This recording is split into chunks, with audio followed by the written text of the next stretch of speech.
Olá, professor particular, olá, gestor educacional, tudo bem? No vídeo de hoje estou aqui com uma visita ilustre, o meu antigo tutor, uma pessoa que é fantástica dentro do mundo ELT, uma pessoa que eu admiro muito, o Bjarne Vonsild. Nós vamos falar hoje sobre certificações de metodologia e a entrevista vai ser toda em inglês.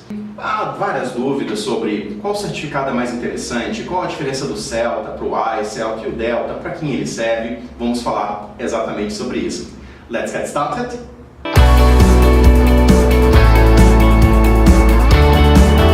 So Bjarne, can you tell our audience a little bit more about yourself? Sure. Right, my name is Bjarne Vonsild.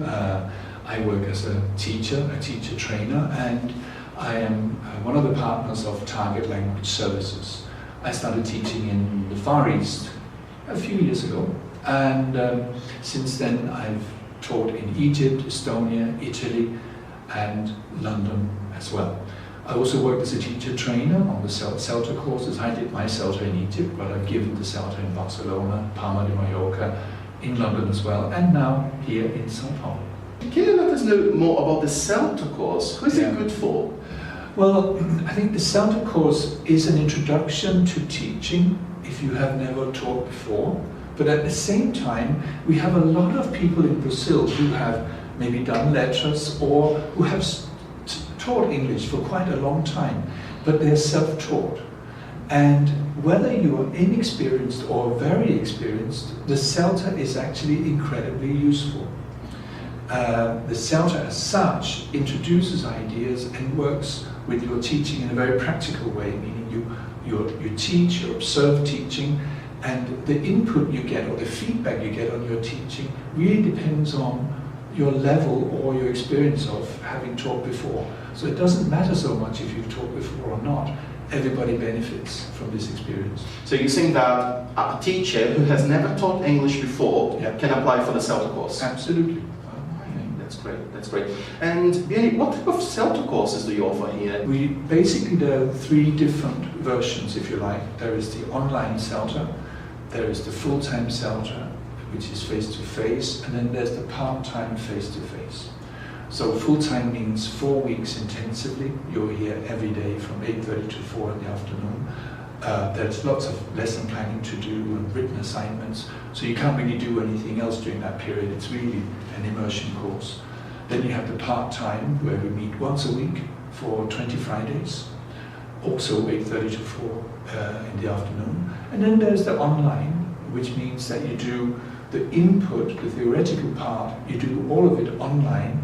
There's no particular time where you have to be online, you do it in your own time, and then you have to come to São Paulo for 2 weeks to do your teaching practice. That means for 2 weeks you have to teach every day, and you'll be observed teaching and you're giving feedback on the course. This normally happens in July and in January.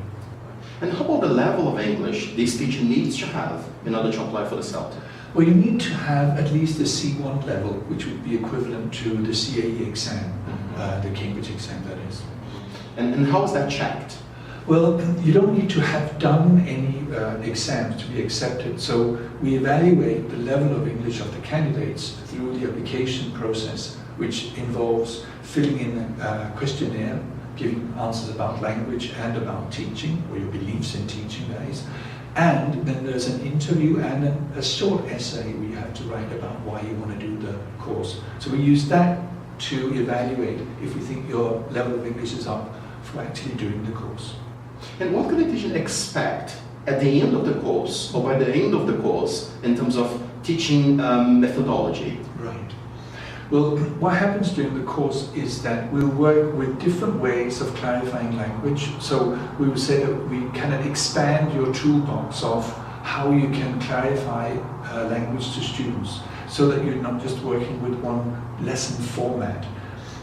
You will gain confidence in your teaching because you're observed teaching, so you walk away, I think, being independent in terms of developing student skills, reading, writing, speaking, listening, managing the learning process, giving instructions, correcting, giving feedback to students, etc., and how to clarify and provide practice of language effectively. I think those are the core parts of the course. There are other bits to the course as well. We have input sessions on using technology, teaching one-to-one, teaching business English, but the core part is really what you need in order to be an effective and independent teacher.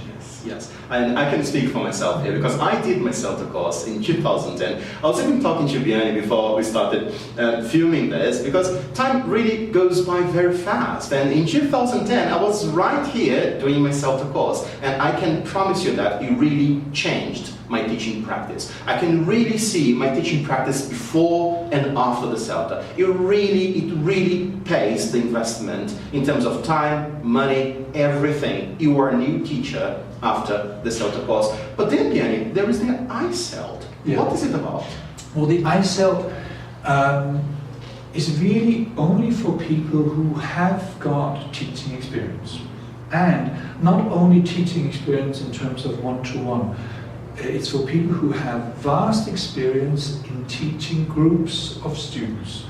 So, and you also need to have groups in order to do the Icelt for most centers, because the idea is that you observe teaching your own students. Some centers will make groups available for you, but the idea is that this is an in-service course, so it's for people who have experience and who have groups that they're teaching at the moment.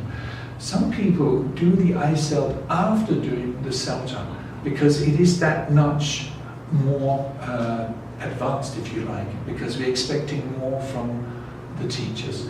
In terms of input, it's not that much more difficult, but in terms of what we expect to see in the classroom, I think it is more challenging overall. The written work, also we are basically assuming more knowledge about teaching for the Icelt. And what about the Icelt you offer here? So it's given on Saturdays. The next one we got starting is 2009, and it won't start until February or after Carnival 2019. And you come here on a Saturday, we make groups available for you, and it's on Saturdays in the morning, input from 8 to midday, and then teaching practice is after lunch. You only have to stay here for teaching practice on the day you teach, and you teach 4 afternoons for 1 hour each. What about the Delta? Delta is our, if you like, consumer dream. And again, we're hoping to launch that, but not till August 2019. Okay. So, and what's the Delta about? I mean, what does it cover? Well, the Delta is interesting because it really helps you get a lot more insight into language and teaching. It does have a practical part in one of the modules, but you learn about different methods and approaches to teaching, and you need to understand those so well that you can say how you can apply those within your own teaching. You need to have a greater understanding of your students and be able to analyze their needs and plan classes and explain how the classes are relevant to the students that you teach. A lot more reading and a lot more knowledge is required for this course. It's incredibly demanding, but it can be done now in 3 modular forms, which means that you can imagine doing 3 months part-time and then wait a bit and do another module and then do another module, depending on how it fits in with your working schedule, etc. But I feel that the Delta was, for me, gave me a lot of pleasure, and it gave me a real pleasure in my own job, because I gained a much better understanding of why we do what we do, and that has enabled me to take on more responsibilities. So typically when you've done the Delta, you start thinking about maybe working with coordination, working with teacher training, working with program development. So it opens up new doors. It's a very exciting course to do. Bjarne, I heard you also offer Ielts here, so can you tell us more about it? Yeah, well, the Ielts exam, they say, is probably the fastest growing exam in the world. Why is that? Because it both opens doors for people who want to immigrate to other countries, especially Canada and Australia are taking a lot of people from Brazil, for instance. And it also is necessary for doing undergraduate and postgraduate courses given in English anywhere in the world. So we've had students who have done the Ielts because they wanted to do a a law course in The Hague, which was given in English. It could be they wanted to do undergraduate course in the US, whatever. It is your passport to studying abroad.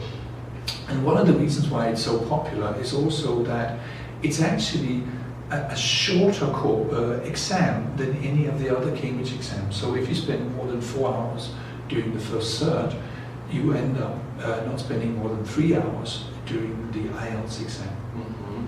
How about the CPE? The CPE, we do an online course for teachers for the CPE. The focus on this course is really to work with teachers of English who want to do two things. They want to improve their English for teaching purposes, and secondly, they are thinking of doing the CPE to put that on their CV so that they are more employable. But I think the proficiency exam is really exciting because I think a lot of teachers, they get to what I would say an advanced level of English where they can say whatever they like in English. The only problem is that the sophistication of the vocabulary and the collocations that they use is not quite there, and there's no need for them to get that bit further because they have enough English to do what they're doing. So there's no incentive, if you like, to say what they say in a more sophisticated and a more complex way. And I think the proficiency on one hand really develops your language bank, and also, of course, we want to be accurate. And the work, when I say we work on grammar in the proficiency course, I don't think there's a lot of new grammar for teachers. I call it extension and revision, because teachers usually know a lot of what we're going to tell them, but they're not using it correctly. And that's where I think it polishes in terms of accuracy. And it also makes you a lot more confident about your skills. You become a more effective reader. You're listening, and listening is usually one of the areas where our teachers have a lot of difficulties because the level of listening that's expected in the proficiency is very, very high.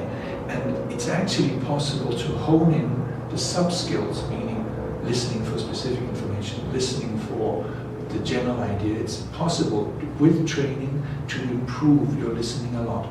But because we're working with teachers of English from all over the country, we've decided to put it all online. Online, but not as a learning platform just, but actually online in real time. So we imagine we have a group of 6 teachers who want to develop their English, working with a trainer once a week for an hour and a half using a learning platform. And between those classes, you send in your written work, you do the homework assignments, and we communicate via emails. So it's really a language development program for teachers. We don't normally have people doing the course who are not already English teachers. I'd like to take the chance to thank Bjarne Vonsild for being part of this interview. Thank you, Bjarne. Thank you. I hope you enjoyed this video, and in case you did, don't forget to hit the like button, subscribe to this channel, and write in the comments below what other questions do you have about Celta, Icelt, Delta, Ielts, and also CPE. It's going to be a real pleasure to answer your questions and provide you further information about all the certificates we mentioned in this video. And since you're here, why don't you take the opportunity to watch those other 2 videos I left for you. Thank you very much. See you soon. Bye-bye.